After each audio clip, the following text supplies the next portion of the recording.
Assalamualaikum putra-putri Indonesia. Ketemu lagi dengan Miss Raharti.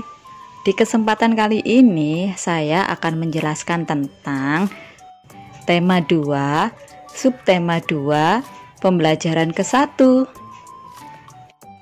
Sebelum pembelajaran kita mulai, jangan lupa berdoa dulu ya putra-putri Indonesia agar pembelajaran hari ini berjalan lancar.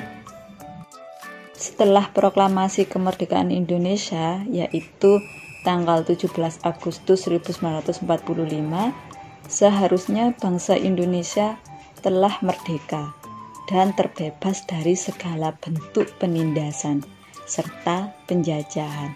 Namun, kenyataannya tidak demikian. Bangsa Indonesia masih perlu berjuang untuk mempertahankan kemerdekaan Indonesia. Mengapa? Agar kemerdekaan yang sudah diproklamirkan oleh para pejuang tetap terjaga keutuhannya dan tidak direbut oleh negara lain, dan juga agar kedaulatan negara kita tetap diakui oleh bangsa lain. Kenapa demikian? Karena semua itu tak lepas dari perjuangan para pejuang anak bangsa. Perjuangan mempertahankan kemerdekaan Indonesia. Setelah proklamasi kemerdekaan Indonesia 17 Agustus 1945, bangsa Indonesia ternyata masih terus berjuang mempertahankan kemerdekaan Indonesia dari gangguan bangsa asing yang datang, seperti dari pemerintahan Belanda. Pasukan Belanda kembali datang ke tanah air.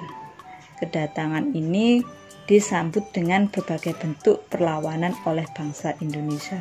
Sehingga sejak tahun 1945 sampai 1950 telah terjadi berbagai macam pertempuran di berbagai daerah antara pihak Indonesia dengan pihak Belanda yang dibantu oleh pasukan Inggris. Bagaimana perjuangan bangsa Indonesia saat itu? Perjuangan untuk mempertahankan kemerdekaan Indonesia di berbagai daerah.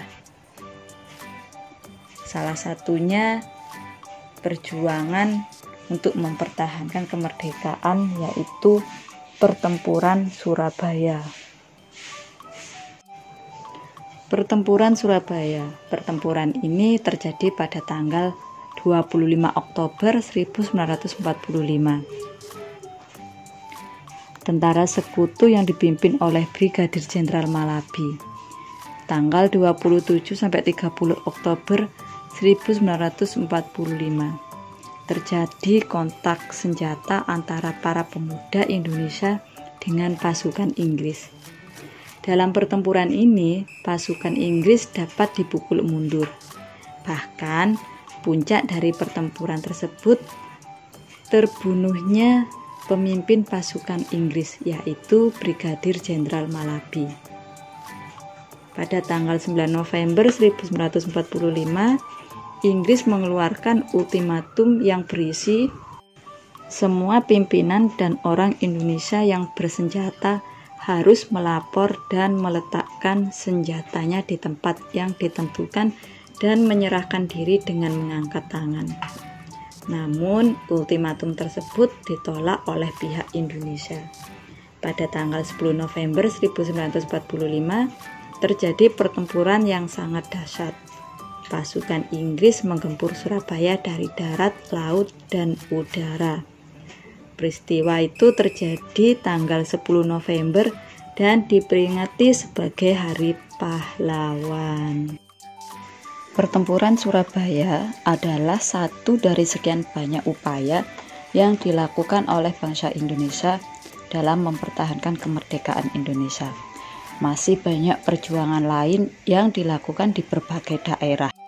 Misalnya, pertempuran Ambarawa, pertempuran Medan Area, Bandung Lautan Api, agresi militer Belanda I, dan agresi militer Belanda II. Perjuangan dalam mempertahankan kemerdekaan Indonesia tidak dapat dilakukan sendiri-sendiri.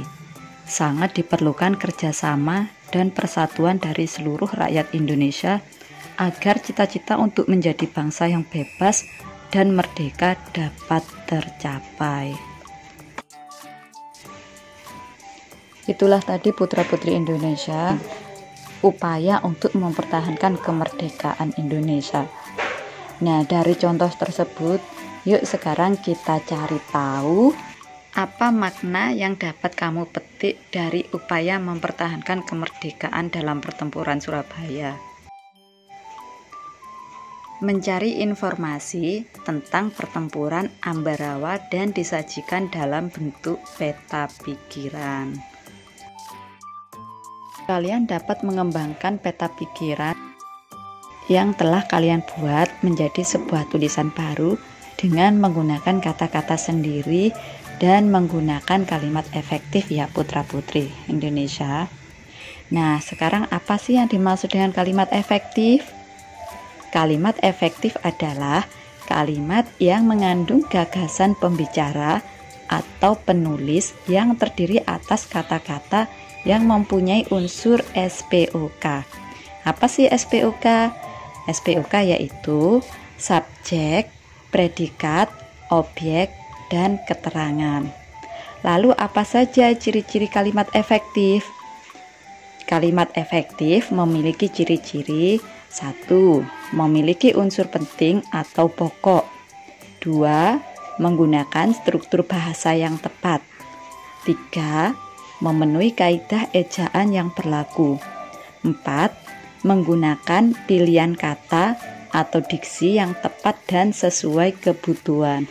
Nah, karena putra-putri Indonesia sudah tahu apa yang dimaksud dengan kalimat efektif, yuk tugas yang Kak Raharti berikan tadi dikerjakan ya. Tuhan menciptakan makhluk hidup dengan segala keunikan dan keistimewaannya, tidak terkecuali hewan. Keunikan dan keistimewaan hewan tersebut kita kenal dengan ciri khusus. Ciri khusus pada hewan tersebut mempunyai hubungan yang erat dengan tempat tinggalnya. Misalnya, ikan memiliki insang untuk bernapas di dalam air. Cecak memiliki perekat pada kakinya untuk dapat menempel di dinding. Dan bebek memiliki selaput pada kakinya agar dapat berenang di air. Putra-putri Indonesia, pernahkah kalian mengamati bebek berenang di kolam? Mengapa bebek dapat berenang dengan baik? Yuk kita cari tahu. Bebek memiliki ciri khusus yang disesuaikan dengan tempat tinggalnya.